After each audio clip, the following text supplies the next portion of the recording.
మనం మ్యూచువల్ ఫండ్స్‌లో ఇన్వెస్ట్ చేస్తున్నప్పుడు కొన్ని ఫండ్స్‌లో 10% మరికొన్నిట్లో 20% మరికొన్నిట్లో 30, 40% అనే రిటర్న్స్ అనేవి డిఫర్ అవుతూ ఉంటాయి. ఈ డిఫర్ అవ్వడానికి మెయిన్ రీజన్స్ ఏంటంటే మనం ఇన్వెస్ట్ చేసే type of funds like large cap, mid cap, small cap. అసలు ఈ లార్జ్ క్యాప్ అంటే ఏంటి? మిడ్ క్యాప్ అంటే ఏంటి? స్మాల్ క్యాప్ అంటే ఏంటి? ఇవాల్టి వీడియోలో తెలుసుకుందాం. Hello everyone, welcomes to today's learning video on trading waves. మనం large cap, mid cap, small cap గురించి తెలుసుకునే ముందు ఫస్ట్ మనం మార్కెట్ క్యాపిటలైజేషన్ గురించి తెలుసుకోవాలి. మార్కెట్ క్యాపిటలైజేషన్ అంటే number of shares into share price అనమాట. ఎగ్జాంపుల్ ఏంటంటే మన దగ్గర ఒక 10 క్రోర్స్ షేర్స్ ఉన్నాయి. దాని వాల్యూ ఈచ్ షేర్ ప్రైస్ వచ్చేసరికి ₹100. సో, 100 ఇంటూ 10 క్రోర్స్ ఏస్తే మనకి 1000 క్రోర్స్ వస్తుందనమాట. 1000, 10,000, 2000 క్రోర్స్. ఇదేంటంటే దీన్ని మనం market capitalization అంటామనమాట.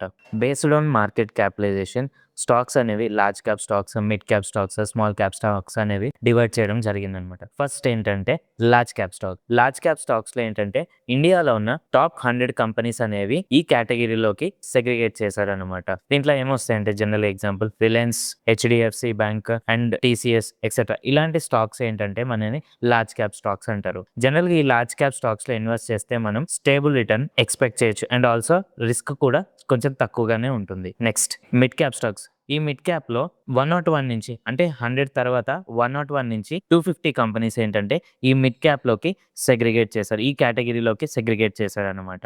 Example Castrol India, Gillette India. ఈ మిడ్ క్యాప్ స్టాక్స్‌లో ఏంటంటే మనకి medium risk with high growth potential ఉండడానికి ఛాన్సెస్ ఉన్నాయి లాంగ్ టర్మ్‌లో.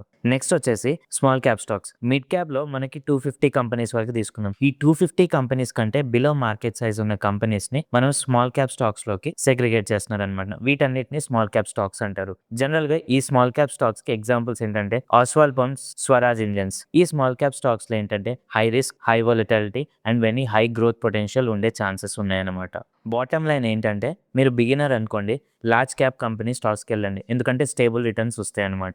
నెక్స్ట్ ఏంటంటే మీకు గ్రోత్ పొటెన్షియల్ విత్ సేఫ్టీ కావాలి అనుకుంటే గనక మిడ్ క్యాప్ స్టాక్స్‌కి వెళ్ళండి. లేకపోతే మిడ్ క్యాప్ మ్యూచువల్ ఫండ్స్‌కి వెళ్ళండి. లేదు మాకు అగ్రెసివ్ రిటర్న్స్ కావాలి, రిస్క్ తీసుకుంటాం అనుకుంటే గనక స్మాల్ క్యాప్ స్టాక్స్ కానివ్వండి, స్మాల్ క్యాప్ మ్యూచువల్ ఫండ్స్ గాని వాటిని చూస్ చేసుకోండి. సో, ఇలాంటి మరిన్ని వీడియోస్ కోసం keep follow trading waves Hyderabad.